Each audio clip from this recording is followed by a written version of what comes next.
tip. Good afternoon. It is January 6th, 2025. You're listening to a little column A, little column B, hosted by Will Liam, and co-hosted by Zach Bishop. How are you doing today, buddy? What is going on, Will? I have some good news. It is 2025, first podcast of 2025, and the Patriots are undefeated. So that's got to be good, right? I mean, there's a bunch of other teams, 2025, haven't even won a game yet. The Chiefs, 0 wins in 2025. Bills, 0 wins. Packers, 0 wins. I mean, just a whole bunch of teams you would have thought, they would have had a win, but no, 2025 Patriots are, not standalone, but this is all good news, right? 2025, getting the year started off right. It's the fastest I've ever played the boo button. I'll tell you that. You can have them again. More boo birds for you. Patriots stink. We have no idea what we're doing. It looked like we had the letter that we released after firing Mayo. It seemed like we'd made up our mind that we weren't going to have him going forward, which I don't understand why we let him decide everything for next season on this last week. Why wasn't he fired before this game? I think when you have him for this long, you just hold on to him. I hear what you're saying. I think that the problem is, and it's what I mentioned on the podcast last week, I called it was my bet of the week, it was that the Patriots are going to win, is that we were playing in division. The Bills had nothing to play for and they're in a better position if we have a worse draft pick.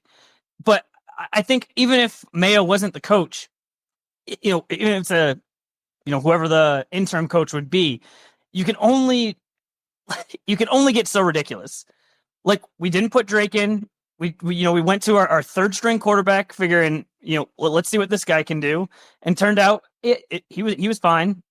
And then the Bills, I mean, they even put in their third string guy. Towards the end, we saw some Mitch Trubisky in there. But I mean, what would you have liked them to do short of where it's just very clear that they're tanking, where, Milton gets it and, runs the wrong direction in the end zone. I think, the players are going to play. And I think even the coaching, I think it only goes so much in this situation. You say that, but we made coaching mistakes all year. There was poor time management, awful penalties, turnovers, just poorly executed everything, every game. And yet this game, it seemed like we came in like organized with the third string, like they'd practiced all year, and maybe that's what it was. I think it has way, like I said, I think it has way more to do with the Bills than with us. It's almost as if we played as if we were a terrible team. Like we acted. It was phony. We played like a bad team the entire year. Like we didn't have anything together. And the only week where we have to perform and be that same bad team, we couldn't do it. It's all right. I don't want to make this a whole just arguing over first pick versus fourth pick. But do you want me to give you what the like the positives of this season? Yeah, we might as well. I'm still not over it. Here we go, because obviously you're upset. I get it, but if you take away last week, or you take away what happened on Sunday, let's look a little big picture. I said at the beginning of the year we're going to be bad. What we need to know at the end of the year is Drake Maye the guy. Boom, Drake Maye is the guy. 2, is Gerard Mayo a good coach? Nope, we got rid of him. Vrabel's coming in.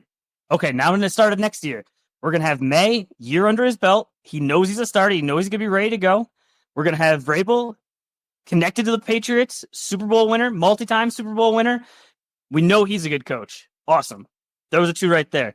I believe the number is $130 million in cap space. Awesome. We have to turn that into good players. Can't be paying guys that don't deserve that money. But all right, figure out what we need. Get Drake some protection. Get Drake maybe a couple of nice weapons. Now we go to the picks. Yes, last week we thought we were going to have the number 1 pick, or some people did. I was pretty. I had a weird feeling something was going to happen. But say a month ago, hey, we're going to get the 4th pick in the draft. You upset about that? That's not a bad 4 things right there. You're right. But it's also that we didn't have a whole lot of control over any of that. And the things we did have control over, we screwed that up too. It's like we could only control so much stuff. I just look at it that way. Like, we had a little bit of control over this. We couldn't control whether or not we were a good team. We couldn't control our coaches' press conferences all year. There's a whole bunch of things they just did wrong all year. And it was like, you couldn't do it for one more week. I had to watch you guys suck the whole damn year. And then the last week where it's like, all right, I'm excited to watch you stink today. They come through. The Milton guy, I don't know what we should have done with him. I would have injured him at halftime. It'd been like his shoulder hurts. He's done.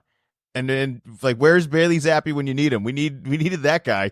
Where have all the terrible quarterbacks been for every last year that we've been terrible show up for this game? And maybe we should have started Milton at the beginning of the year too. Why did we think of that? Why was Brissett in the mix of all this? Well, I'm glad that we at least didn't start Drake. No chance of injury there. Milton there's been some flashes, in this game and in the preseason, but all the stuff that I hear about him from college is that it's kind of like fool's gold. Like, it's fun and might be a little bit of a like a Jameis Winston situation of it's fun for a little bit and then it just like it's a net negative overall. So is there any chance that he showed enough that maybe we could trade him and then we could get some draft capital there? No, I think I want to keep him now. I look at the amount of teams this year that use two quarterbacks, and I think this is exactly the sort of plug-in you want. Fake Drake Maye. A poor man's Drake Maye. It's not like he costs money. I don't think we're going to be doing that. We talked about this last week. There are no good teams that use two quarterbacks. Except for, you mentioned the Steelers, and I don't even really believe that one. All right, we'll get to it. I also watched a bunch of teams that can't win games because they don't have a quarterback, and here we might have two, and you want to get rid of one of them?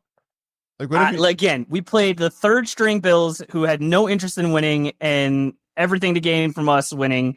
So I'm going to hold off on just anointing Milton as the greatest backup quarterback that ever existed. I don't think you're understanding how you get value out of this guy. You got to say you don't want to trade him. It's very easy. Then teams want you to trade him. It's perfect. What is this? We're playing mind games? Why can't we just be straight up? I'm pretty sure this is how Tinder works. I'm pretty sure this is exactly how relationships are made. We need to get to so many other games. I'm still not over it. I got one last thing on the Patriots. Last thing, then we can move on. Or is this just going to derail me for another 10 minutes? It's sad. It's sad. It won't derail you, but it's just sad. It's not that long ago. This is when our season started. It wasn't, maybe we'll make the playoffs. It was, okay, cool. We got a first round bye. Let's see who we're playing next week. The season started now. The expectation wasn't making the playoffs. It was, okay, who are we going to beat on the way to the Super Bowl? And it really wasn't that long ago. And now we are just in like a totally different realm of complaining about winning because draft picks. And I don't like it. I don't like it. I want to be back in the playoffs. Can we be back in the playoffs next year? Not until Kraft sells the team. I don't see any way out of this. I think we're going to run into the same problems. I'm not against the Vrabel idea. Look, we're going to do the coaching thing later. There's a bunch of guys that Peterson got fired, Mayo got fired. There's a bunch of jobs opening up for the NFL right now, and there's definitely some names I guess attached. This is still Patriots, but this kind of goes into the coaching part of it. What did you think about how quickly they fired Mayo? The way that news came out, I mean, that was during the 4:00 game, so it was an hour and a half after the game. Was it going to get any easier to do it later? I was a fan of it. I feel like it's almost similar with the injuries when a guy gets injured and then you wait and check it out. It's like, if he's hurt, say he's hurt, get the surgery, make it happen. Same thing with the coach. If you know he's going to be gone, don't wait another week. Now we get a jump start on getting whoever the new coach is going to be. And exactly to your point, it wasn't going to save his feelings or anything if we waited 2 weeks or reviewed it. He wasn't ready. He wasn't ready to be a head coach. We saw it on preparation. We saw it on decisions. We saw it in the press conference. The press conferences are going to age poorly. But the other advantage of getting rid of him now is he now has plenty of time to find another opportunity, and I think he will. I mean, there's plenty of people, and they got their shot as a head coach. It didn't work out. They went back to being coordinators, and guess what? They're pretty good coordinators. I think you're either that guy or you're not, and maybe he's not that guy, but I think he could still find room on an NFL roster somewhere, and now he's got an opportunity for that versus we held on to him half the season into the draft. I mean, where do you go from there? So I just wish we did it before the game. I wish we did even more to sabotage this game, but you already don't like that, so that's fine. All right, let's talk about the teams that are actually good. Are you ready to do that? There are some teams that made the playoffs and won games this year and have quarterbacks and are not even thinking about the draft. They're thinking about trying to win a Super Bowl. Must be so nice. Yeah, we get Saturday games this week. We're going to have the Chargers at the Texans. I've seen the Chargers play defense. I think they have a better coach. I think they have a better quarterback. Is there something about Houston that's going to change this game? Like, are you going to be shocked if Houston wins this game? I'd be shocked. You'd be shocked. I would be shocked. This is the Chargers we're talking about. I know, but what has looked good about Houston in the last couple of weeks that tells you, yeah, that looks like they're going to win even at home, they're going to win one game. I don't see it. They're a bad defensive team. Their offense has a bunch of names that aren't there anymore and haven't looked good in weeks. It's something. I see it. I see it's the Chargers and it's in the playoffs. And so it has much more to do with the Chargers than with the Texans. I totally get where you're coming from, but that's where I think the Chargers are going to win. But shocked? No, I would not be shocked if the Texans figured out a way to win. I'd be shocked. I think they got to really retool some stuff. They maybe peaked a little too soon earlier in the season, and it just didn't add up when the injuries just piled up. And I don't know. I don't think they really found their groove this whole season, and it's just been one thing after another of just trying to limp their way through. And I think that's what we're going to see this week. I think you're just going to see a team that maybe will be better next year. It'll have a higher ceiling maybe next year, but they're just not ready for what the Chargers are going to bring in. I think they're going to be a little bit more physical too. But I just think you got to overlook the Chargers name on it and just focus on it. It's Harbaugh on the sideline. All right, it's Harbaugh on the sideline. I get it, but it's hard to walk away from. I think it's been decades now. Yeah, but they got into the playoffs. Like this, I think it helps. They're going to Houston, like you said. It hasn't been, really. They beat the Titans, last week. But okay, a lot of people beat the Titans. But I think it's gonna help the Chargers that they're not going to a cold, Northeast city. That for sure is going to help. You go to Texas, but I don't know. It's still, there's just like, I see those Chargers in those Southern California, uniforms, and just, I don't know, playoffs all of a sudden, like, it just doesn't work anymore. Like, it's a successful year for both these teams. Neither of them should be leaving the season being like, well, we should really rebuild everything, just blow it all up. I think you could go into next season confident that you're going to have a chance, and who knows what you could add, and who knows who could still get better. But for the moment now, I think the Texans had some injuries. I think that the Chargers are ahead of schedule. I mean, they're more veteran, than the Texans, the young QB. But Harbaugh's first year, and the turnaround has already begun. Well, we're both picking the Chargers then, even with all that said. So picking the Chargers, but did you see the stat on the Texans playoff scheduling? What are they always the early game, the first game? They have been the 4:30 Eastern game every time they've made the playoffs for like the past 2 decades. Like since there's been Saturday football games, it's been 4:30. Just every time. You could just, if the Texans are going to make the playoffs, they're playing the early Saturday game. I don't even want to know if they've won any of those. Did they ever won to play on a Sunday in the playoffs? Or is it just Saturday? Oh, they must have won. All right, well, that's Saturday, 4:30. Next game, Saturday, 8 o'clock. These Steelers were at the Ravens. I don't know how we managed to get an in-division wild card game here, but I'm here for it. On Prime Video. On Amazon Prime, exclusive. Yeah, Amazon, yep. Did they get a good game? Plan accordingly. Is this a good game, or is this just an ugly, brutal division game that could look awful? Or do you think that there's something to watch here? So this is going to be my bet of the week. I'm going with the under 43.5. It's going to be cold, nothing crazy, but it's going to be cold in Baltimore this weekend. But more to the fact, that Steelers game last week, you have veterans out there. You got a Hall of Fame coach. You got Russell Wilson, a veteran quarterback, has really turned it around this year compared to past years. And they had a chance. They had a real chance. What was it? They had 2 minutes or just under 2 minutes timeout to use to make it down the field. And I think it took them, it was like a minute 30. They were only able to run 4 plays.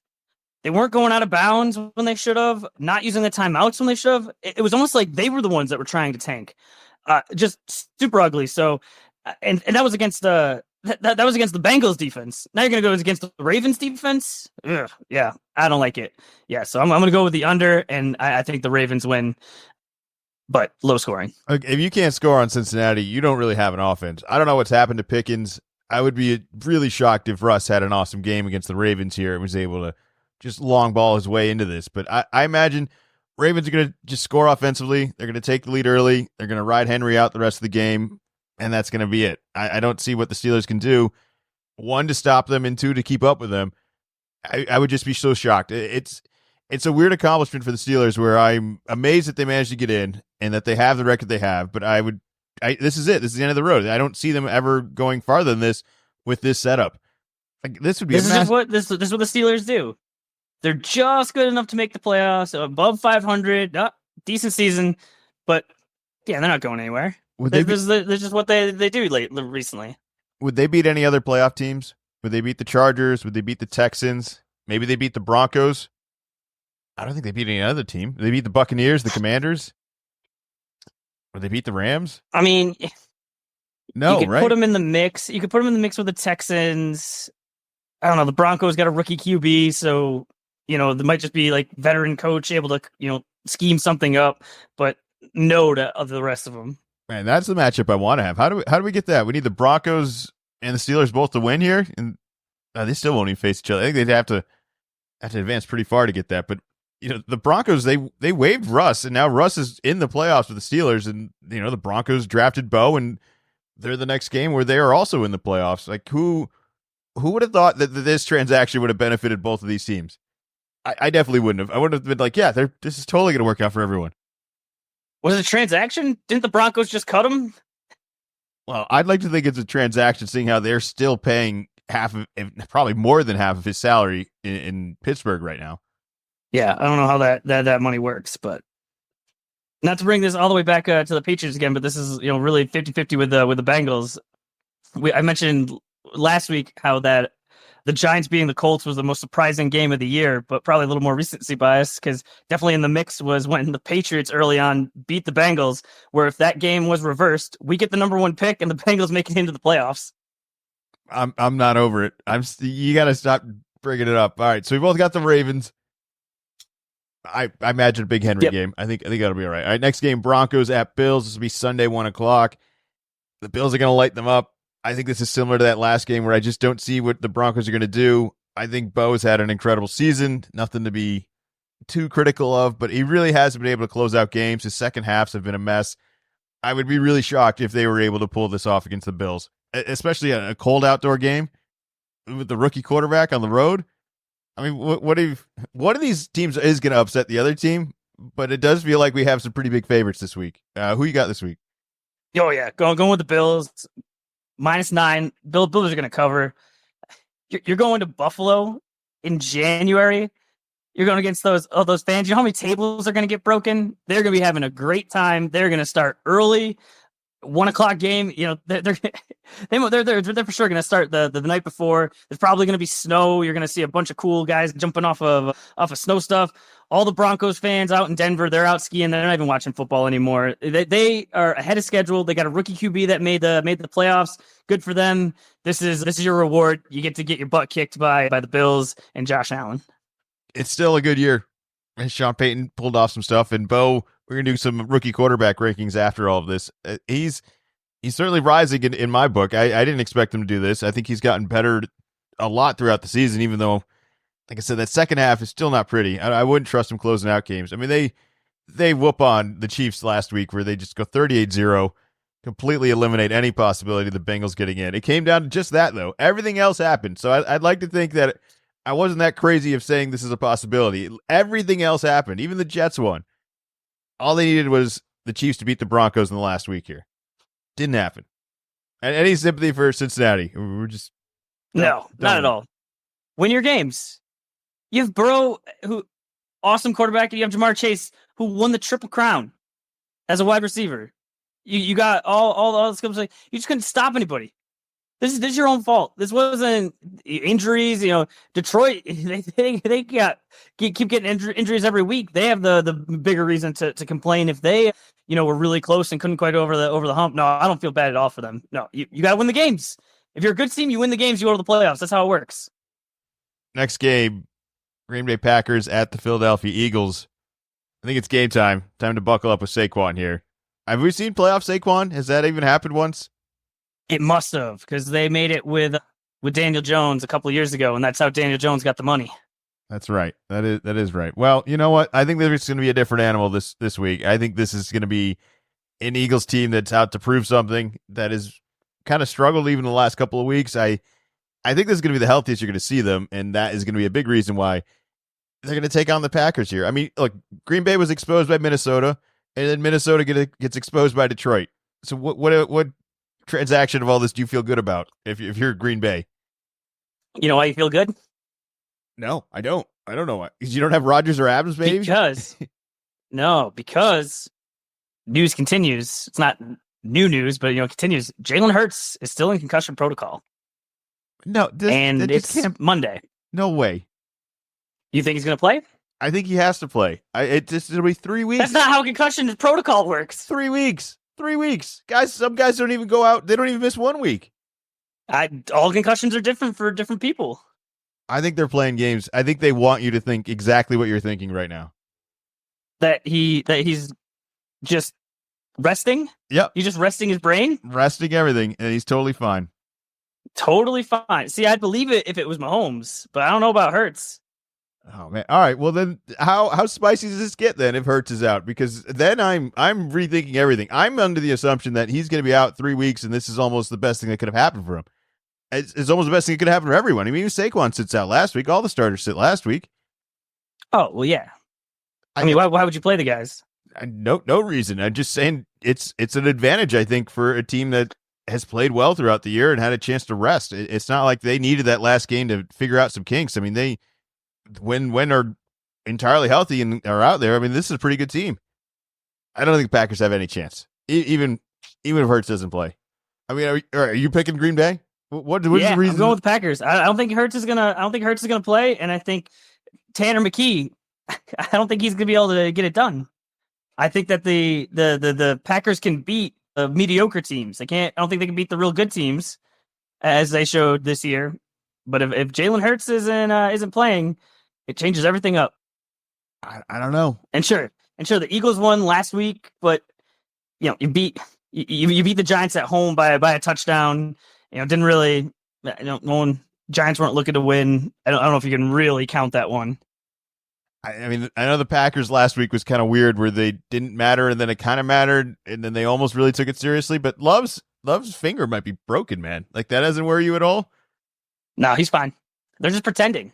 Yeah. Well, the concussion resting makes a little bit more sense than the guy who's like, I don't think my hand works anymore. I think I could see that actually happening in real life. But you can't just fix a concussion and just be all right. Nope, now you're good. But you can tape some fingers together. You can make that work. You can do the Mahomes whatever shot they give you, so you don't feel any pain. I think that there's an avenue there. All right, well, you got the Packers going on another round. That's wild. I think this is some crazy Philly hate here. Like, if Hurts is healthy though, you're still sticking with the Packers?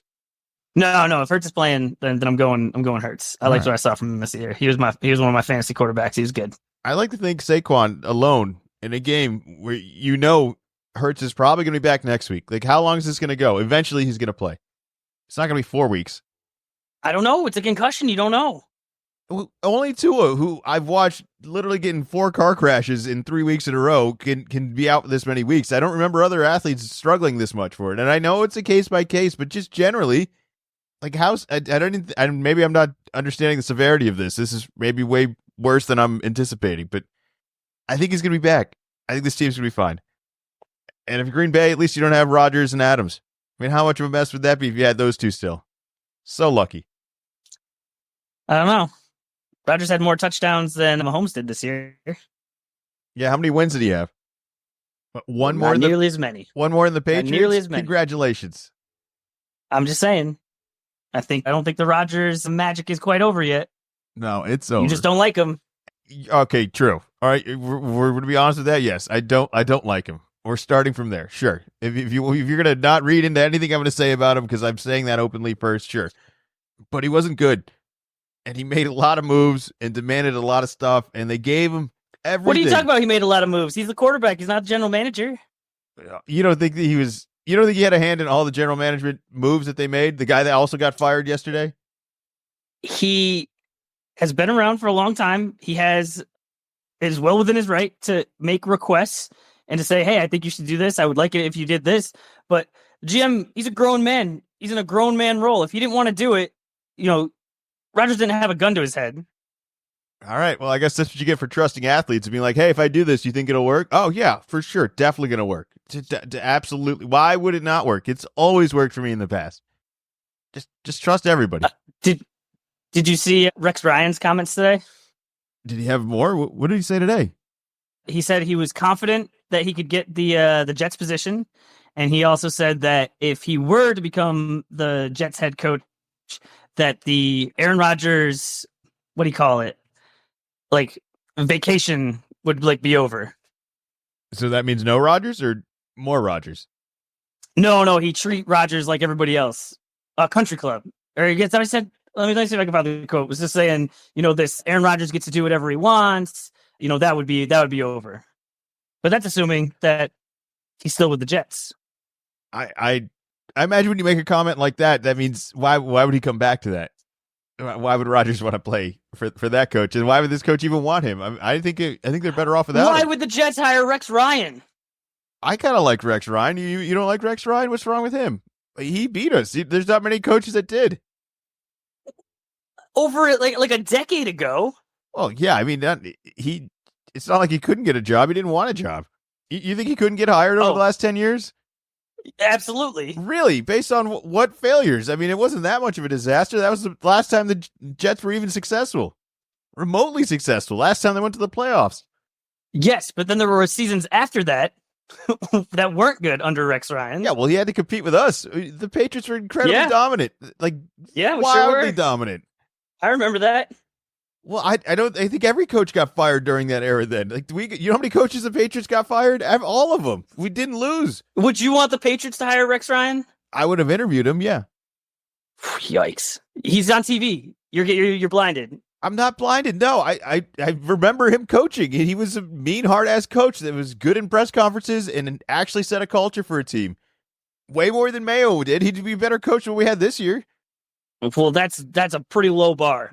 Well, there's a guy employed that's no longer employed, and the guy that's unemployed is now asking to get that job. I think there are multiple better options than Rex Ryan and a retread at the same spot. I think it wouldn't be a good move for the Jets. I do think he could really pump some energy into the right organization. I don't know which one. You would be excited? I would not be excited. For Rex Ryan, I know it was years ago, but I mean, you can't take away the success that he had. And we just talked about how good the Patriots were. We're not going to give any credit to the one team that actually did beat us. All right. I got his record up here. 2010, he goes 11-5. All right, cool. Nope, that's good. After that, 8-8, 6-10, 8-8, 4-12, 8-8, 7-8. Yeah, you got starting quarterbacks for that one too. What do you have, Tom Brady back there? Oh, so you could only be a good coach if you have Tom Brady? I think if you gave him what you got there, if you gave Belichick that same roster, it's the same result. There's not enough talent there. They were good defensively, and that's the only way they could win, but they had miserable offenses. It would be my only hesitation of bringing him for the Patriots. And that would be, I don't think he'd be Drake May positive. Like I'm a little worried with Vrabel doing the same thing and being like, what if we just want an offensive genius? We can't just get another McVay. And just to point out, those first years were with the Jets, but the last two, remember, he coached in Buffalo, and that last season it was 2016, so almost a decade ago that he stopped coaching. And I think if he wasn't on TV, you would be like, is that guy's still around? I'm not basing anything I've seen from him recently. It's entirely based on what I remember from years ago. On one season? One season. Yikes. Okay. I think there's a lot of better options, a lot of younger options. Well, how many other coaches where it comes down to the one season? You win one Super Bowl, and it's like, all right, trusted forever. Sean Payton. What year did Rex win the Super Bowl? I missed that part. It was a year of success. It wasn't a Super Bowl success. See, that's different. It's different 1 year of being awesome and winning the Super Bowl and 1 year of success. All right. Well, I'd consider it a pretty big success if you beat any New England the Jets, Patriots for sure, team. it was a big time success. It's the only time they've been successful. Like I think this is an easy argument. You're like discrediting the Patriots and not giving the Jets any credit. It's somehow insulting both sides. It's not good. I would not be excited if Schefter came out tomorrow and said the Patriots going with Rex Ryan. I would think we should go more in an offensive direction. If the Jets went with Rex Ryan, I would be excited. Doesn't that tell you right there? Well, there's nothing any coach is going to do that's going to change that right now. They don't have a quarterback. They have no draft capital and they have no money. Let's pivot over to that. Devontae, he could be gone. He's a free agent. Or you could pay him, which is also not a great option. It came out right before. It seems like right before the game that all of a sudden it was, hey, this might be Aaron Rodgers' last game. Do you think yesterday was Aaron Rodgers' last game? Yeah. Whether with the Jets or with somebody else? It's over. He's not doing it. There's not a destination. There's zero. What you put at 0%? Zero. 100%. 100%. He is not done. You'll hear rumors week 8 when somebody gets injured, like the San Francisco, when Purdy gets hurt at it for the Niners. You'll hear Brady or Rodgers. Somebody will come up, and that's the only thing you'll hear from him again. It'll just be a rumor. This is a complete leverage play. This is just so he doesn't have to do mini camp. He will be for sure the starting quarterback in training camp next year. For the Jets? For somebody. No, there's no way. I mean, what is the team that's going to need this? We saw it this year. If you're counting on a team and you want to take yourself seriously like the Jets were hoping to this year, he's not good enough to do that. If you're a rebuilding team and you just want to have Rodgers out there, he's still not good enough for that. Like there isn't. He puts people in the seats. He's got a Super Bowl. Everybody knows who he is. I don't think it's worth the Raiders. You want to throw Aiden O'Connell out there some more? You want Rodgers out there? The Saints. You want to throw the Rattler out there, or you want Aaron Rodgers out there? Those teams should want him, but he's not going to want them. He's not that desperate to start again. He doesn't need to build onto his resume. There's nothing left to prove. This was a complete waste. It was a ring chase at the last second that there isn't going to be another ring chase anymore. So yeah, sure. If he wants to go start for one of those terrible organizations you just mentioned, he would be an upgrade over whoever's been their quarterback and whatever 6 guys they failed the whole year with. But that's not. Those are just 2 off the top of my head. There's gonna be more stuff that happens. That's not good. What was it? It was JJ McCarthy blew out his knee in the preseason early on. Like weird stuff like that happens. There's gonna be movement. Who knows what happens with like Kirk Cousins? But I think this is a pure leverage play. He's saying, I don't know if I want to play anymore. And this is just a way to be wooed and say, well, I don't know. It's like, what if we give you another $1 million? I don't know. How about $2 million more? All right, fine. Yeah, I'll come back. I don't see any team desperate enough to want to do this. Or we're going to bend over backwards for a guy that's barely average. We talk about this all the time. And even if you think that he's average, it is super hard just to get an average quarterback. Yeah, I think the average teams are going to be interested. He's not going to be interested in them, and that's how he's just going to end up walking away from all of this. This is it. I don't know. You think he walks away? Yeah. Meaning he has offers and he says no thank you, or you think it's more he's pushed away? I'm saying like more like a Belichick situation where he was actively saying like, I will come work for you, and that all the teams collectively said no. He'll probably tell New Orleans no and Vegas no, and he's not going to get any other offers. Okay, so he's pushed away. He's not walking away. He's pushed away. I just don't think he's willing to accept the offers that are going to be out there because he's not going to be able to win a Super Bowl with any of those offers. Those teams are, I can't even envision that. I can't envision him even going to like the Niners and suddenly that team being good. I don't know if he's going to be good or not, but I bet he's playing next year. Yeah, I think that's over. All right, next game. We got Commanders at Buccaneers. This is the frisky, messy matchup. This is like the true wild card matchup where anything can happen. You got Baker Mania versus some rookie chaos here. Both of these teams, I feel like, come out slow, and both of these teams somehow come back and do something miraculous in the fourth quarter. So I ask you this, who's going to be the team that comes back in this one? Who's going to be up and who's going to come back? I think that the Bucs are going to be down, and I think this Baker magical season is going to continue, and I think he is going to lead the comeback fourth quarter, make it happen, and that's how I see it going. I have no idea what to expect. Is every time I want to count Baker out or just blame one of his teammates or something stupid that happened to the 10th interception that gets tipped up by his receiver and they just walk away with it. That has nothing to do with Baker's throw. And then he'll just throw like a laser dart to a McMillan or something again. And then like that was an incredible play. Did you see the play before that though, where McMillan has an awesome play? They catch the ball in the red zone. I want to say he catches it like maybe the 10 or 9 yard line. Like he's barely in there. So it should be first and goal. He does like a finger gun kind of celebration and he gets 15 yards for it. And it took like 10 minutes to figure out if it was going to be first and goal at like the 25 because it's a 15-yard penalty, or if it was going to be first and 10 at the 25. And it was like possibly the worst penalty of all time if it was going to end up being first and goal from the 25.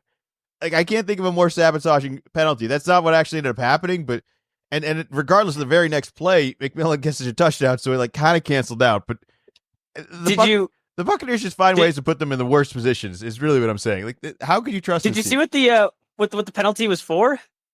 Yeah, it was for a celebration, right? So it was a celebration, but it was because he made the gun sign. It's purely just that. Yes, but the reason that he made the gun sign, it was by accident. It's because his two fingers were taped together. So he meant to do just one finger, first down, but they were tied together, so it looked like a gun. Okay. So then they go through that whole debacle trying to figure out, wait, is it just you go back and then it's 1st and 10, or is it back and then it's 1st and and 25? So then, like you said, it scores almost immediately.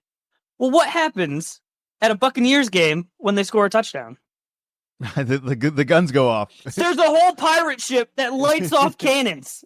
Obviously, the cannons aren't real, but you know what? His fingers aren't a real gun either.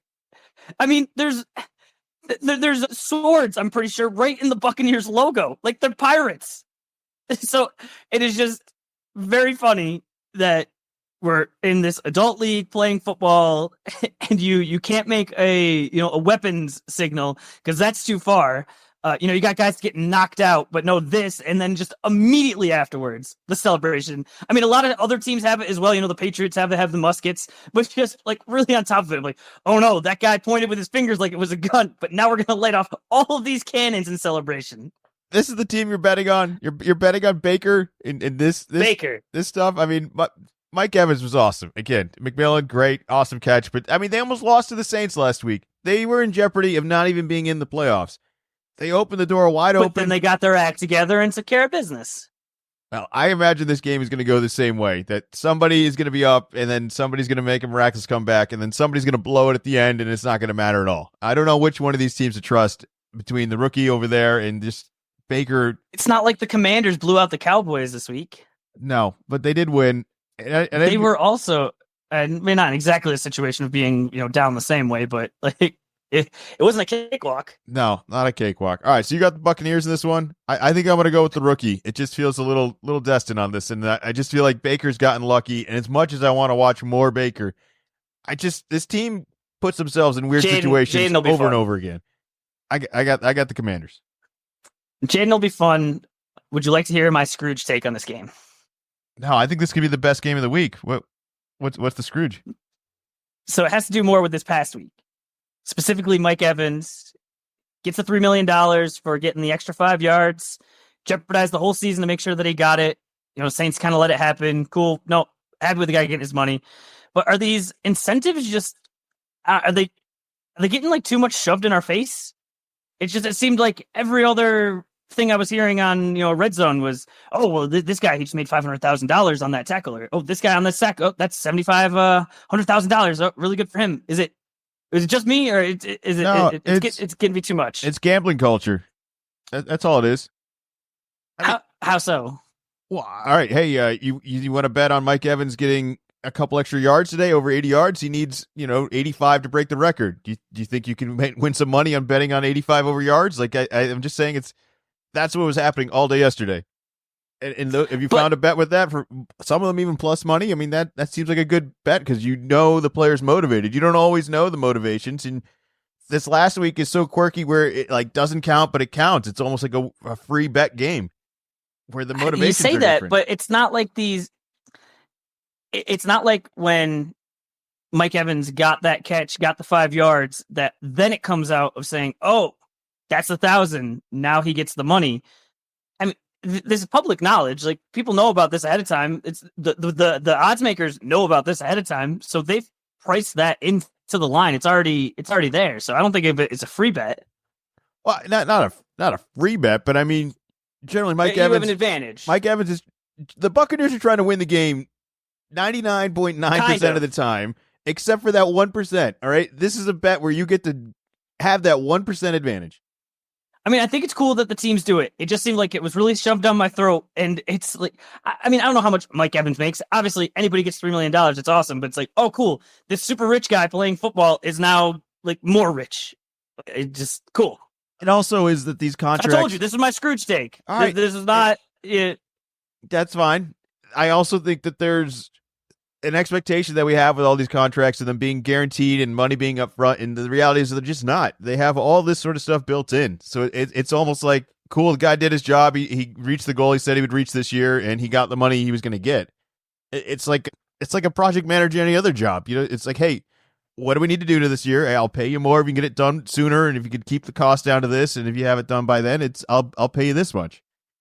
And I'm not saying it's not impressive what he did. I mean, he was hurt. I think it was with the hamstring injury for it was three or four games. So being able to do this, like, I'm not taking away from that. It just seemed like it was so much, or maybe it was just like it was the last week, so there just wasn't a lot. So I was already kind of just a little like crabby about just like, hey, like, what are we doing here? Like, these games, they don't matter. And now, like, on top of it, it's all right. Well, I'm trying to watch this football game and do this, and now we're just talking about like financial stuff. Well, let me message your boss right now, and we can set up some sort of incentives in your career here, and I think then you'll appreciate it. Because I think that's the problem. Because it's you're not the getting incentive it. part. You're not getting the It's benefit. not the incentive part. It's just how public it is. Oh, you want to just be boring, locked up papers behind closed doors that nobody ever sees? Just the contracts here. And then you're going to watch this game and you're like, why are they throwing it right now? This is the craziest thing in the world. Why would they throw it right now? And then it comes out after the game that this guy got $3 million, set the team record. Yeah. Sure, if he wants to tell people about it. Yeah, I don't know, man. I think you're this is like a tape delay sort of take right now, where it's like we're in the future, information just flying so much faster. We're always going to be ahead of it. There's always going to be some sort of story going into every week. And the other crazy thing with all this is we get the extra game, and I don't hear that brought up nearly enough, where all these records are broken. And it's like, well, they played one more game, and we throw the ball, and defense is completely different. Well, like Mike Evans, I think he had yards for. No, it wasn't Mike Evans. No, Mike Evans was to get over 1,000 yards for the season, so it's not like either side was surprised that there was going to be an extra game. No. So that was priced in. It was Neighbors and Bowers that had receptions.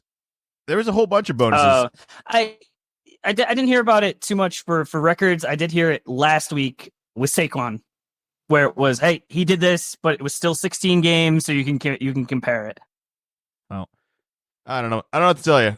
I like the incentives. Yeah, like I said, it was my Scrooge take. I don't have to worry about it for another year. I mean, it's one catch worth $3 million, right? That's it. It's crazy. It's crazy. Can you imagine one play making $3 million? Obviously, there's a lot more that goes into it, but just at that moment, knowing, like, I have to get 5 yards right now. Like, I think there's other, like, internal team politics going on with all of this, too, where if the coach says no, I mean, that's choice. Like, wait, didn't this happened last year? I can't now. I'm forgetting the details, but it was a similar situation. It was you're supposed to kneel it, and one of the guys, I think it was incentive. I don't think it was like he never had a touchdown, but I think it was like a running back, and then they were at like the 1 yard line, and they had him run it in. I want to say it was Jameis. And there's a lot of talk afterwards, and split people on it saying, "Oh no, you don't do that." When you're, I think, and it was out of victory formation. It was a fake victory formation. I don't remember. Is this ringing any bells to you? It is, but I don't think it was ever a big enough name that was Mike Evans. Like, if it happens to Mike Evans, I think it's a story. If it happens to, I'm sorry, Jameis Winston, it's forgotten. So it might be true, but that's my memory of it right now. I don't really have a name to attach to it. It definitely sounds like it's happened before, and it's absolutely happened before. There's been teams that have way more to lose or to gain than Mike Evans on that last play too. It's there's probably a number that makes somewhat of a sense. It's like, well, how much does this guy actually make? What if it's a younger guy or a rookie who's not even got anything guaranteed, but if he gets one more catch, it's like life-changing money. Like, this doesn't change Mike Evans' life. So I found it. It was Jameis. It had nothing to do with incentives or anything. It was that the coach called for victory formation, like, kneel it out. And Jameis just said, yeah, we as a team, we just decided not to do that. So I was halfway there and not quite all the way there. I'm happy Jameis managed to get into the podcast. One more week here. All right, last game, Minnesota Vikings at the LA Rams, Monday night, 8 p.m. If you're the Vikings, you just can't lose this game. There's just too many achievements this season to just go out like this. I don't want that to happen. They're 14-3. I kind of got embarrassed by the Lions this past week, and more specifically, like, defensively embarrassed. Just couldn't score. Darnold had 4 touchdowns for a record. That would have got him some bonus there, and I don't think he had one. The Rams are in. but are they back? That's kind of where I'm at with this. I don't see how Minnesota loses this. It just seems like everything would be turned around for that I've seen all year if Minnesota doesn't win this game. Who you got in this one? Definitely goofy, where you have the two best teams in the NFC going against each other, and then one gets a bye and the other one has to go play on the road. Just goofy system that we got. I knew it going in, but I'm going to go with the Vikings. I thought that Sam Darnold has just played absolutely out of his mind for the majority of the season, and I know that, you know that, but the way he played yesterday, and if he has another stinker, he's going to lose out on so much money, and it's going to be too bad, and it's going to erase just so many good things that he did do. So I'm going with the Vikings, but I think it's going to be real close. Hey, we're inside in this one, right? We're in the Dome? Yeah, we're in LA. It's SoFi. Is that a dome? I don't know. It might as well be. I think it opens. I think that one opens. Yeah, that's I'm not sure if it opens or closes. It's California. It doesn't matter. It's going to be nice out anyway. Well, that's good. That's good for Minnesota. They're not going to be in Detroit. It's going to be nicer. We're going to see good Darnold again. Detroit is a dome. That's true. And so, yeah. So the same weather as California. But you know what they won't have? They won't have to play the Lions. Yeah, and I think this is a Rams team you should be excited to play. Maybe if you were as good as your record is saying. I haven't seen the Rams be in full swing once this year, and if they were able to pull it off this one game, I mean that would just be lucky in my opinion. Like it would be the first time all year that everything just clicked for them.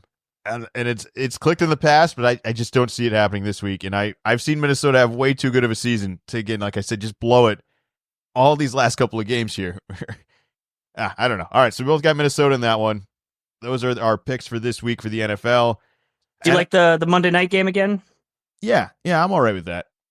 I hope we get good games. The hard thing is when there's no red zone anymore, and you kind of got to watch all these games individually, and if they stink, there's no way around it. There's just hours of commercials and struggling Tom Brady, and that's it. You know, that's what playoff football is. He's fine. He's not. I don't even want to get into it, but we can get into some of the coaching right now. Or no, let's do NFL bets of the week. What did you have? You said yours earlier. Mine was the under 43.5 in the Steelers Ravens game, minus 110. I got a little spicy. I know you went straight up and picked Green Bay, but I thought Green Bay would be winning at halftime. So I have the Green Bay halftime money line plus 143. Yeah, we'll see if that happens. It's a little creative there. I like it. I don't think they'll win the game, but I think they'll be up. This Philly's been slow all year, and they're coming off of basically 2 bye weeks right now with Hurts not playing and possibly not even playing. So now you're screwing up the money a little bit more here, but maybe that makes it better. You can get plus money on them for the halftime. That sounds like good odds.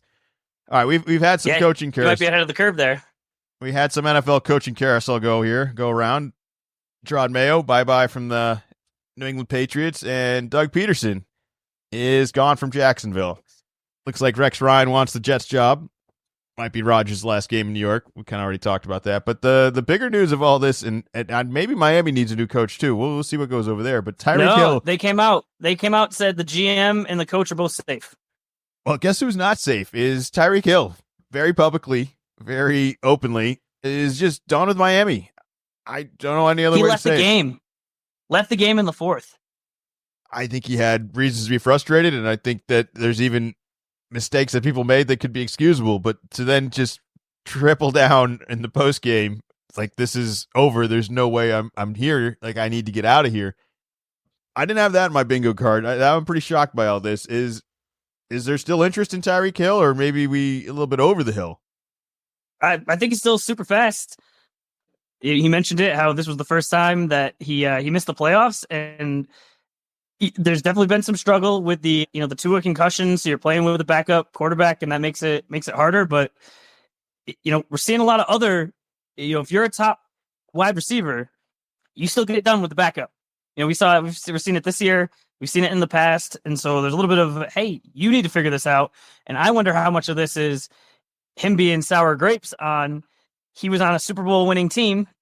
He left to get a little more money into playing Miami. And now that team is still rolling, and he's out in the cold. I can't imagine Kansas City wanting him back or taking him back, is there a destination that you could see Tyreek Hill back at? Like where do you want him to go? Like what's the quarterback that matches up well? And I don't even think these are possible. He's still getting paid. Someone else has got to take on that contract. He's still getting paid. This was the first year of a 3-year contract.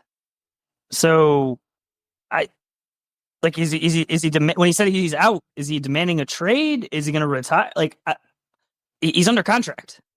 So I think we kind of get confused a little bit where these are we got the two main sports, but in the NBA, a guy will say, "Hey, I want out," and okay, all right, well, we'll trade you. Where do you want to go? We'll make it work. But in the NFL, that's a little different. I don't know how this plays out. He's going to get his way. I don't know where he's going to go. I don't know who's going to give up anything. I think too many teams in the NFL are scared of what they've given up. There's been some really bad trades in the past couple of years, from Deshaun to the Russell Wilson. I'm not saying Tyreek's going to be that, or there's even a crazy chance that happens. I just think he's going to require you to give up something, and that's a lot. When there's a lot of good rookies this year and really good wide receivers, Brian Robinson Jr., Neighbors, Brock Bowers. I just wonder, is it even worth putting up with Hill and giving up all this? And it's got to be the right team that's even got a quarterback, and maybe that's part of the situation right now too, where should Miami be questioning their quarterback? Should they be looking for something else? I mean, when Tua plays, in the system, there's definitely been some high points, but overall, I don't think it's been that successful. They haven't won a big game ever, or I shouldn't say that. They haven't won. If it's cold, they haven't won. It also feels like, so what, he's going to get healthier as he gets older? I mean, Tua's not super old, but I would be concerned more about the concussions already. Yeah.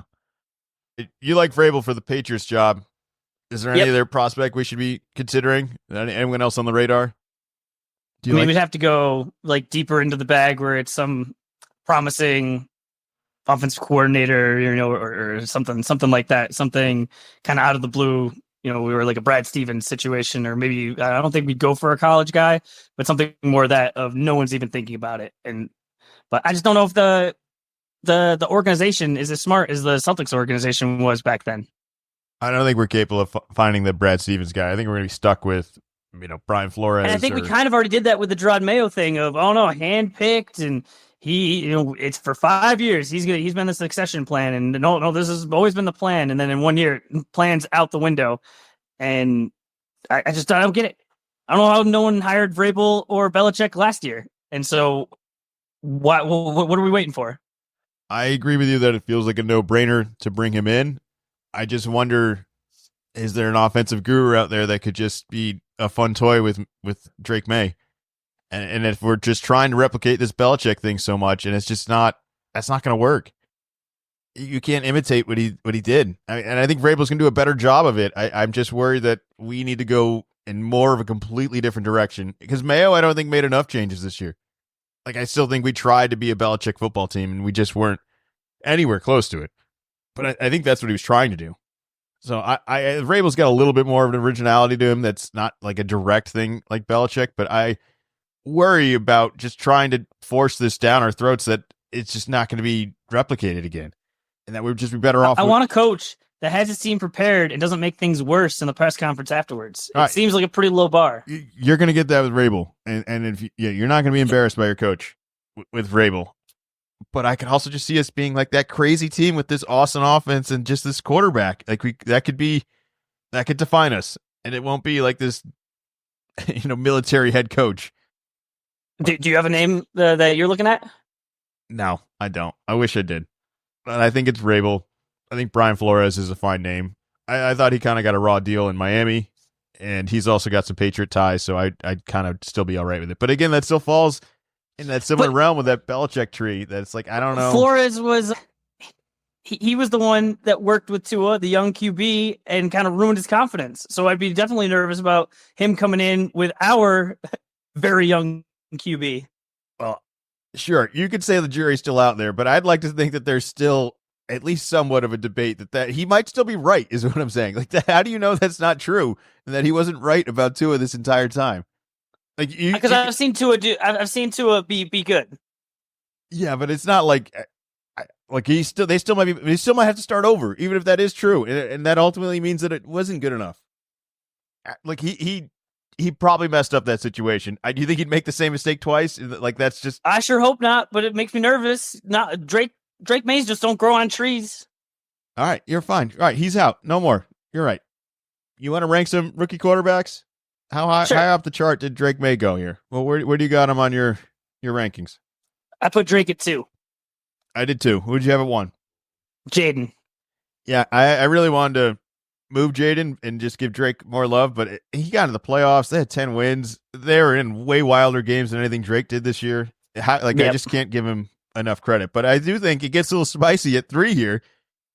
For on the board, we've got Caleb Williams, we've got Bo Nix, we've got Michael Penix, yeah, Spencer Rattler. Shit, you can even put JJ McCarthy there if you want. I'll even allow it. But who'd you go with at 3? I know Caleb was drafted at 1. How far down is he dropping? I went with Bo at 3. Man, he made the playoffs. I still suck with Caleb. I like Bo. I think Bo is actually going to be way better than I expected. I just can't unsee some of those. He throws second absolute rockets, man. Absolute rockets. Yeah, and Caleb Williams, I think, was dealing with. I mean, no coaching is being nice. being on the Bears. Yeah, and Bo had a lot of advantages between a decent Broncos defense, some really good coaching. I'd say probably a better receiver core. Maybe, I don't know. I think Sutton might be better than DJ Moore. But I still thought Caleb looked a little bit better than Bo. I think Bo's getting a little extra help, and Caleb's getting all that stuff compounded against him. And I think there's still hope here. I think it's ultimately going to be a very good draft class. I mean, where did you put Penix? Is he ahead of Caleb Williams, or is he after? No, the next 2 I went Caleb and then Penix. It was just Penix is kind of incomplete. Definitely not his game, but just it's just been the past couple of weeks to see him. So not getting too high or too low on the kid. Would you rather have one of the undrafted rookies coming in, Shadur Sanders or Cameron Ward, over any of these quarterbacks? I would put the line. I don't think I would. The line's after Caleb. Yeah. Everyone above Caleb, I would keep. Below that, I'd roll the dice. Yeah, I don't think I've seen enough out of Penix to say that I would take him over Sanders. It's hard. That one, yeah, he just played a couple of times, so I could see like next year that could go either direction. Where's JJ McCarthy on here? Is he sneaking ahead of Penix, or we're just? I mean, that's even more incomplete. But I don't know. I saw Darnold light up a lot of teams this year in Minnesota. No, it went Penix, McCarthy, and then I put Rattler at the very bottom. It was mean, but I had to do it. He actually played it. It's funny that sometimes being sight unseen is better. Well, even though they showed JJ McCarthy yesterday, and with those flowing locks, he looks like Steve from Stranger Things. Well, what's funny about Spencer Rattler is that I could totally say that he's an incomplete and that he didn't have any help this year, but yet I still feel like I've seen enough of him. Like I'm good. I don't need to see more. I think he is what we think he is, and that he's at the bottom. Rough season for him. All right, those are our rookie quarterback rankings. I'd curious to see if there's anything that could change it in the playoffs. Like if Jaden has a terrible playoff game, are we rethinking this at all? Or I don't think so. Like I said, as a rookie quarterback and you're on a team that made it to the playoffs, I think you can even stink it up in the playoffs. It's just like, okay, you were young. That happens. All right, no more professional football. Let's talk some college playoffs. It's still going on. It's not over yet. We've got some games coming up. We've got some results from the past week. Did all of the underdogs win? Did any? Yeah, right. The lower, or I'd say the worst seeds all won. All the teams that got byes were eliminated this week. Yeah. So if this had been any other year, all the teams that had won this past week, they would have been playing in non-consequential bowl games, and the 4 teams that lost would have been the ones playing for a national championship. So the system worked. This is exactly what everybody wanted. We played it out. We let the team speak for themselves. Figure it out on the field, not the nerds in the classroom. And ultimately, we ended up with, I think, a pretty good 4 here, where we're going to have Notre Dame, number 5, versus number 4, Penn State, number 6, Ohio State, versus number 3, Texas.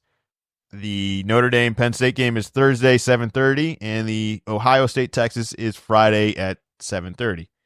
So, dude, five days in a row of high stakes football. Yeah, I don't know if I'm ready for it. My schedule's already compiling up. I gotta go skiing some days. But what do we like about these teams? All right, do we want to talk about Notre Dame kind of big boying a team that you would have never thought they could do? I mean, I think that's kind of the biggest takeaway I think from the weekend. I'm not saying I didn't foresee any of these outcomes. I just didn't think that they were gonna be the more physical team. I mean, that's insane. The joke's always been, Notre Dame, crumbles in the big games, but I don't think that's really the truth so much as, oh, well, when Notre Dame has to go against Alabama in the national championship, it's Alabama. A lot of teams are going to get crushed in in that spot. But yeah, going in against Georgia, definitely helped. The Georgia quarterback got hurt ahead of time. I have no idea on if the postponement had any impact on anything. But we were talking earlier. These NFL coaches, new guys coming in. Who do you want? But just really awesome. I thought coached game for Notre Dame, where in the second half they do a play where they're lined up, and then last minute they switch out the punt team for the offense, and the Georgia coach Kirby, he is going nuts and he's yelling at the refs saying, "You can't do that, you can't do that, you can't do that." And sure enough, you absolutely can do that. Georgia, for whatever reason, rushed, even though if they had taken their time, probably would have got a delay of game penalty on the Irish, or at the very least, it would have been, okay, reset the play clock. They would have had plenty of time, but they rushed out. Those guys weren't ready. And I don't think that we were going to hike it, but they went into the neutral zone and we got a free play out of it. So just stuff like that is just awesome to see. That was a pure coaching move that paid off. I think it was a low risk, high reward play, because worst case that happens is do the hard count. Nope, they don't go offsides. It's cool. You call timeout, you punt it, but you take a chance, and just little things like that, I think, can really go a long way. All right, are we actually getting a close game this week? What we talk about? We had a game going to overtime this past week. Yeah, all right, we're just gonna gloss over this Scadaboo coming to national prominence. What a guy! Running back. I like the name. Throwing up on the sideline. His name's Scadaboo.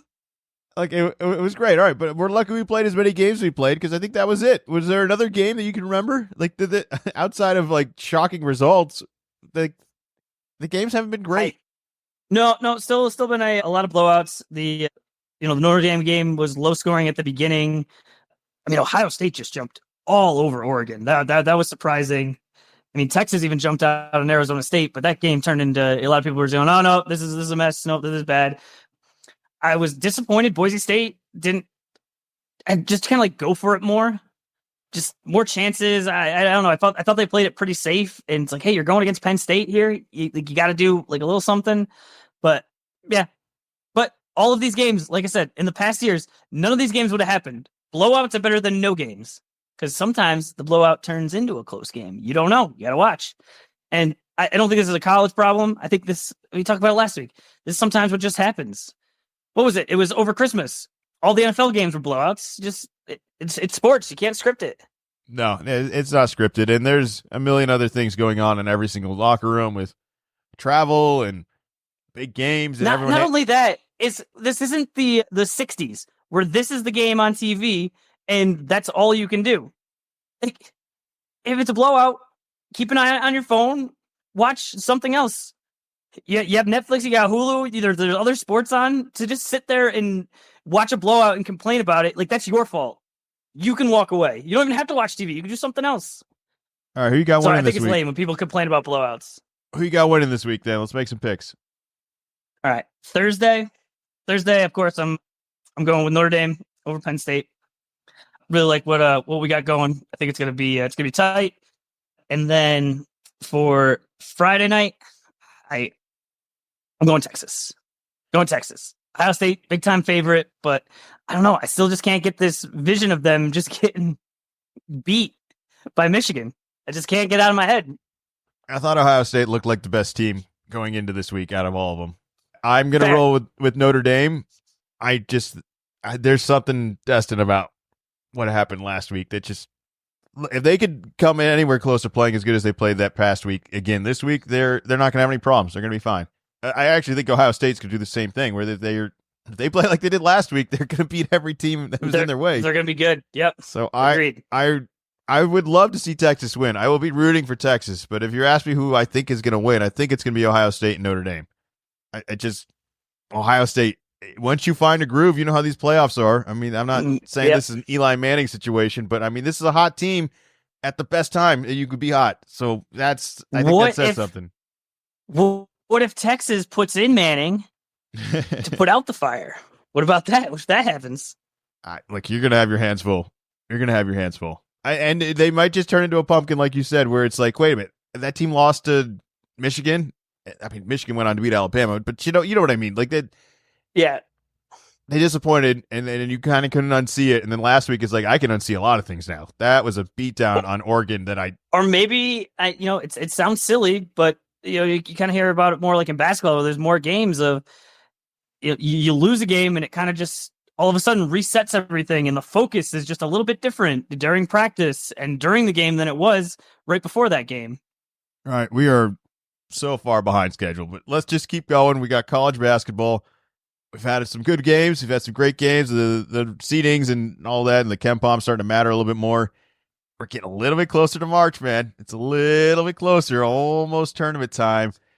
Duke and Iowa State are the only teams in the country, in the top 10 in the country, in both offensive and defensive efficiency.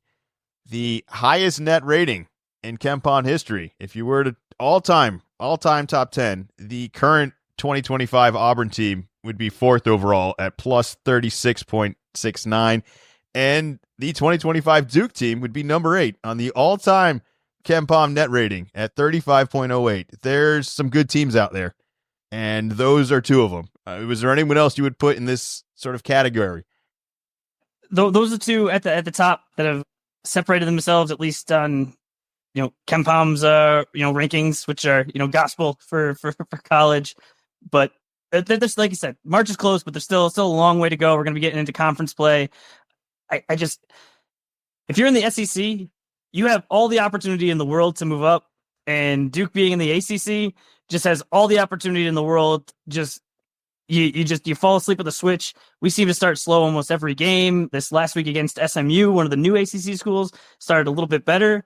Shire was actually sick. He wasn't there. So I don't know, maybe the assistant coach, maybe he's got to do more of the pregame. Maybe that'll help. I don't know. But yeah, always fun to get a win on the road.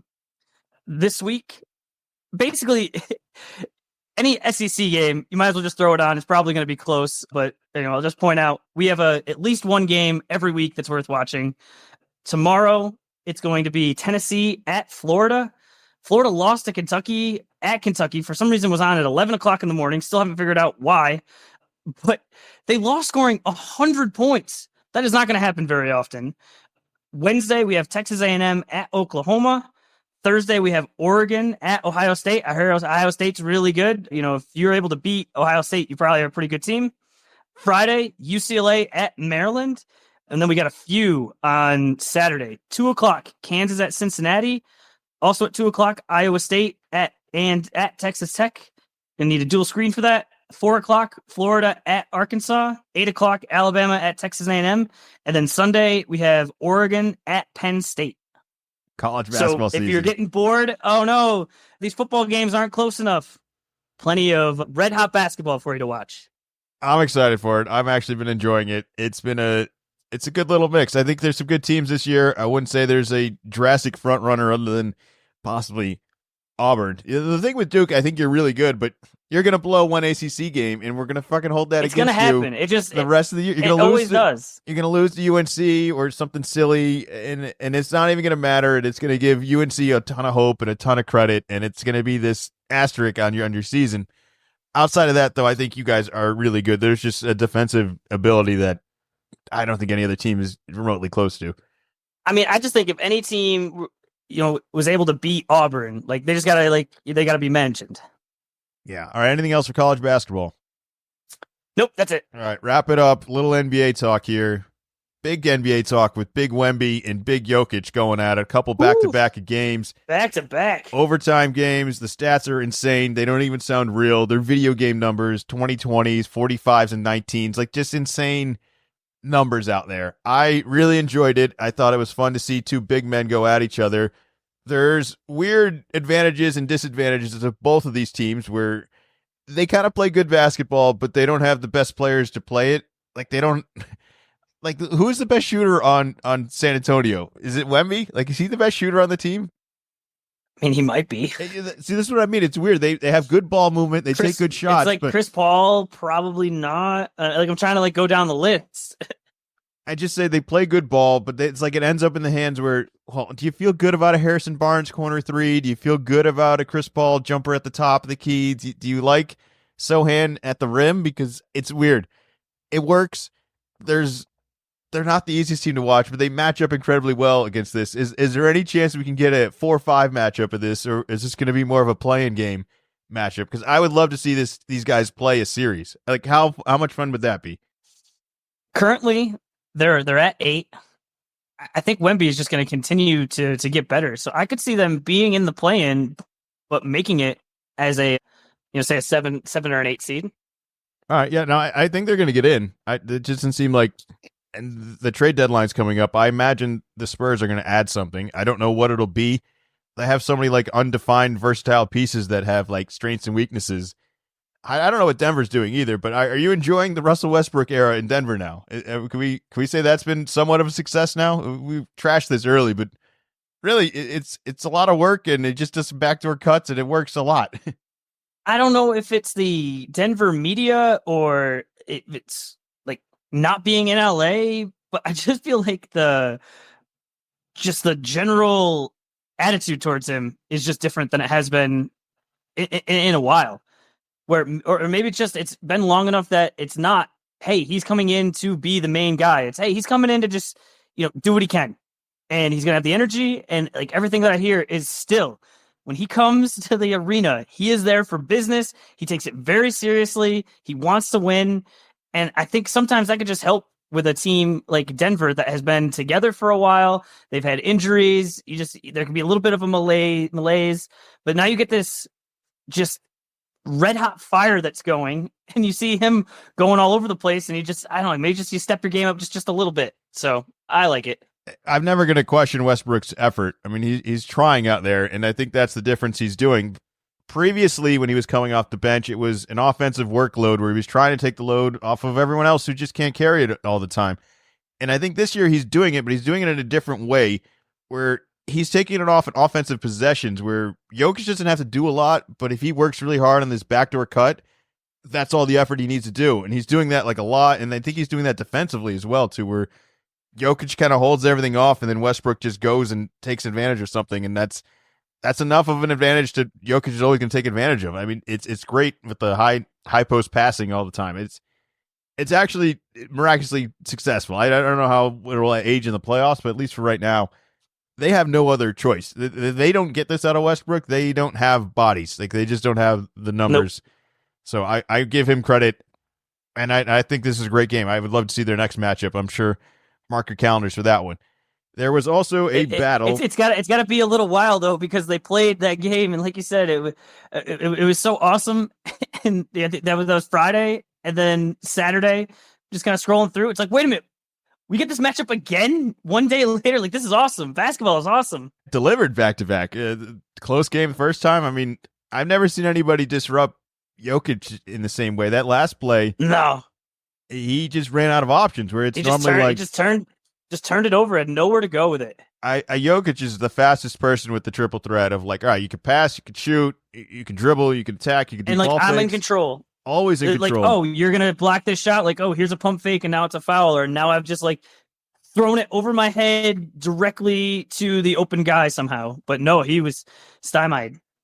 To really actually stop him, and not only a point to like a missed shot or a bad, I mean, it was a bad pass, but it was like he eliminated all the options, all of the counters that Jokic normally has, where it's like, oh, you're going to do that? All right, I'll do this. So you can do this, I'll do that. And then he's like, well, what am I going to do now? I just lost all my space. I'm back-footed now, leaning back. I have no balance, and just throws a turnover. I'd never seen Jokic look that way. I don't think there's another player in the league that could force him to look that way. So that's something.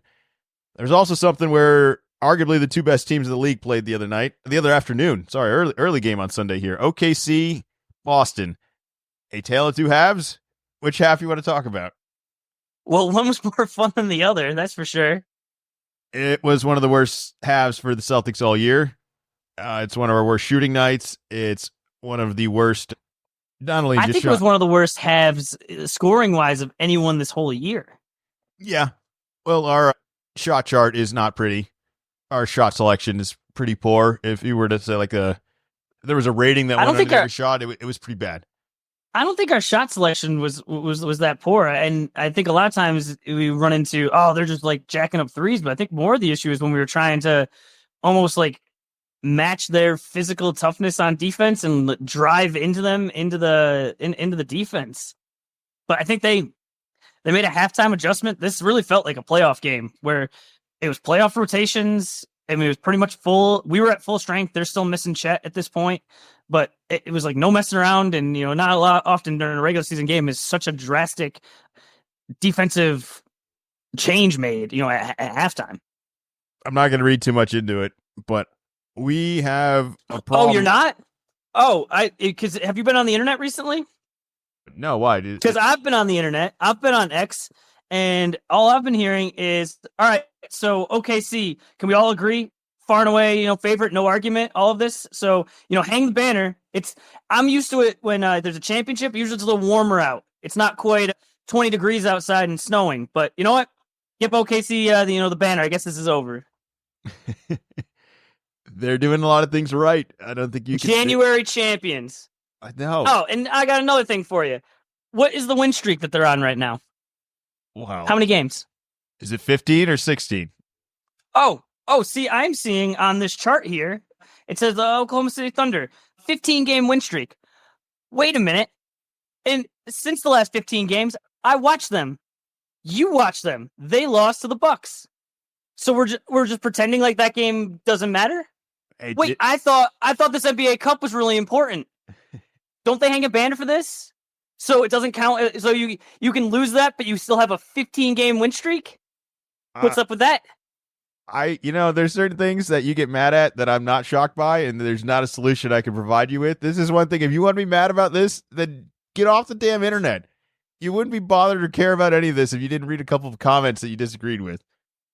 Well, that made for the first part, but the second part, you can't tell me the NBA Cup is all that's important, and then the stats don't count and nothing else matters. Well, how should the stats count then? Because then they get an extra game. So when you do team totals at the end, I don't have to be the one that figures this out. Well, I'm telling you, it's either important or it's not important. It is important. And if you tell me it's important, show me it's important. But showing me that they're on a 15-game winning streak when I watched them lose a few weeks ago, so I know it's not 15 games in a row. Then you're showing me that it's not important and that I shouldn't take it seriously. If you want to jump to those conclusions, that is entirely on you. Nobody's forcing you to do that. This is the second year of the tournament. We both know that the stats don't count. We knew that last year. If you want them to count this year, that's fine. But we knew going into it that they didn't. And that this sort of thing can be advertised because the stats don't count and the loss didn't count.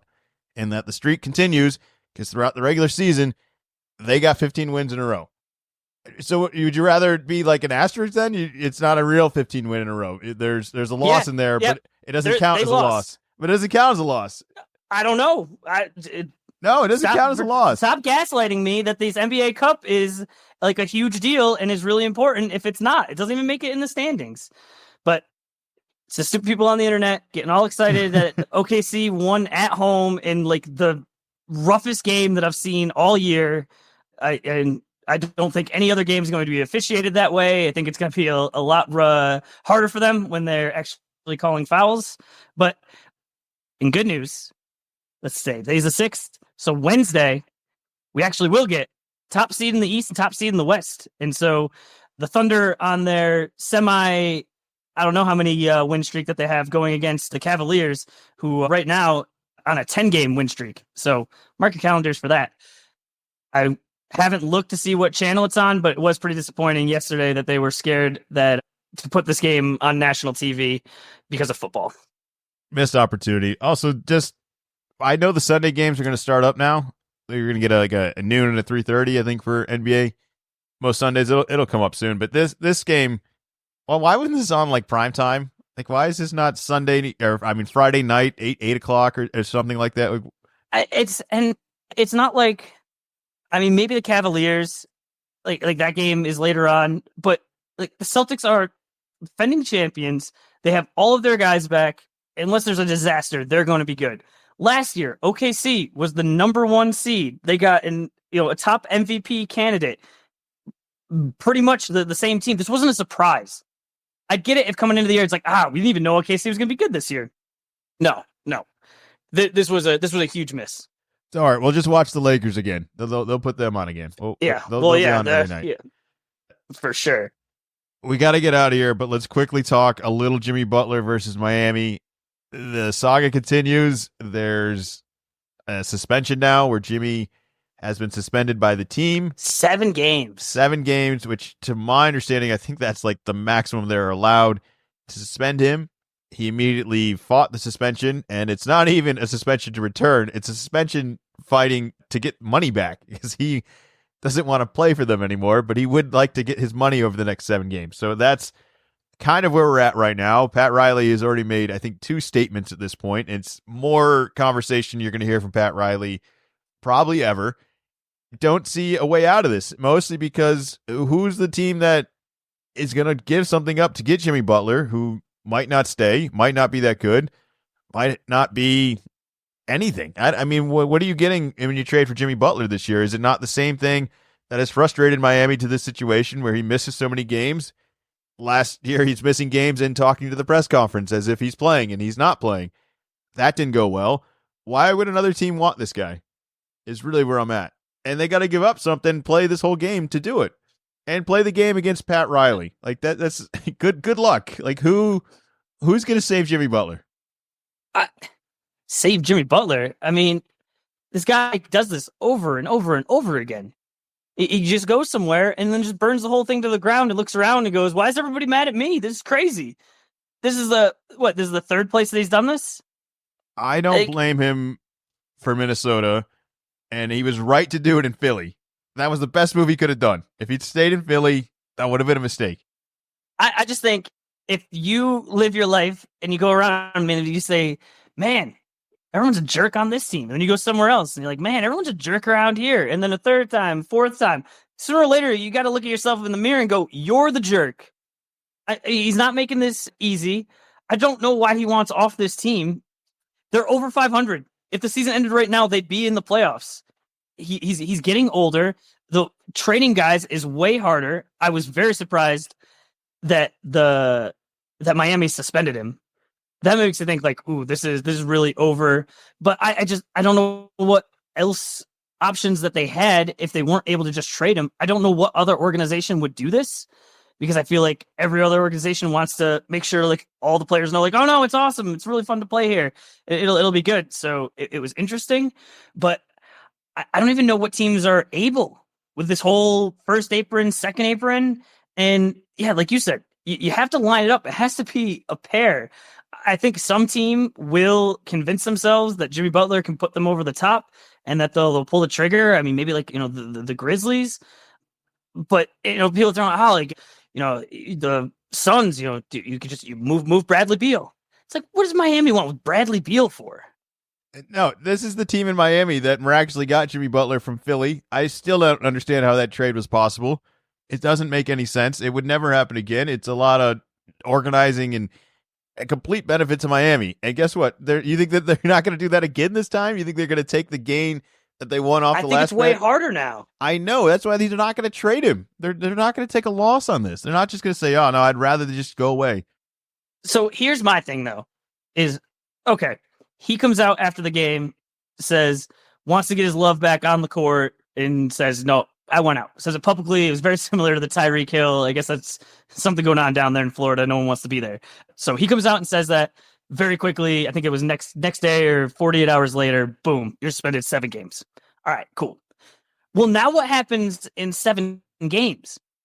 Like, this is a shot across the bow by both of them, but it just seems like in 7 games, we're both right back where we started of the Heat would like him to play and he doesn't want to play. So what happens in seven games?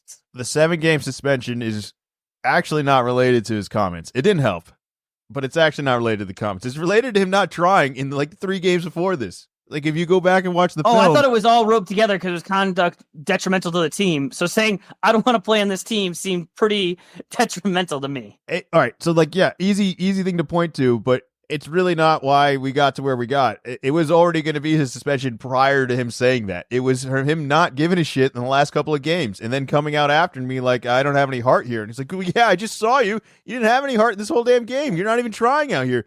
And that is another thing of like, well, why would I want to trade for a guy like that is tanking again right now? Like you could be in this situation. And that's kind of one of Jimmy Butler's like whole things is that he like tries really hard, and it's been more and more in the playoffs. But it's like, oh, get him in the playoffs. Like, oh, you don't want to face this guy. Like, oh, he's a maniac. It's like you said. It's like, well, if there's gonna be no effort, then what do we want you here for?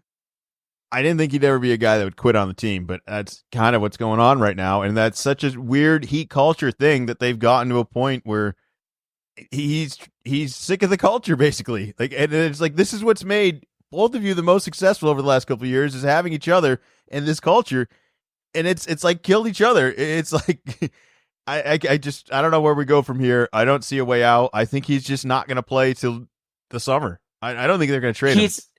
He has a player option for next year, and he's the 11th highest paid guy in the league. He makes just under $49 million a year. Like that's.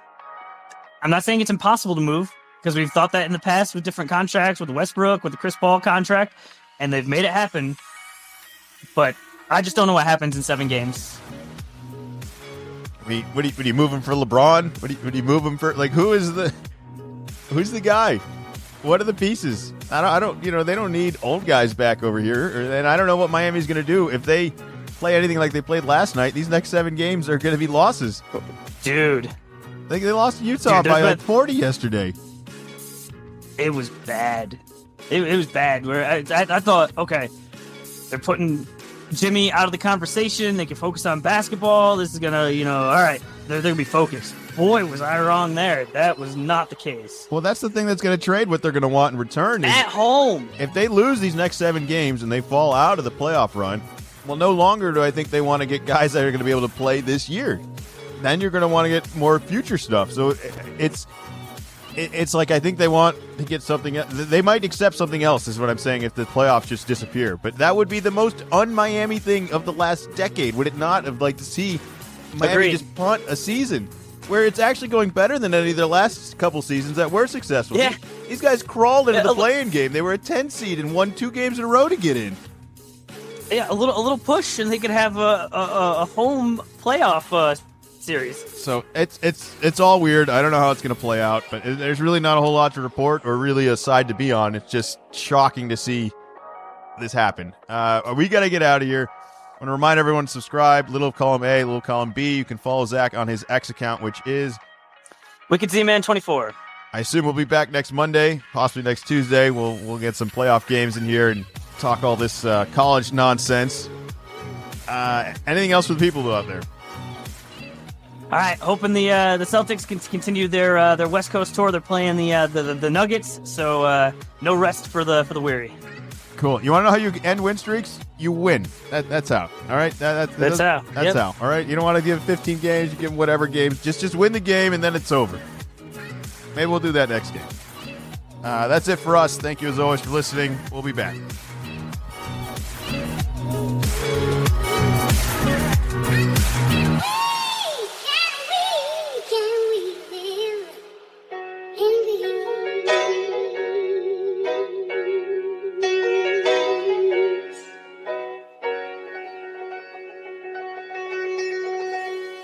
Little column A, little column B.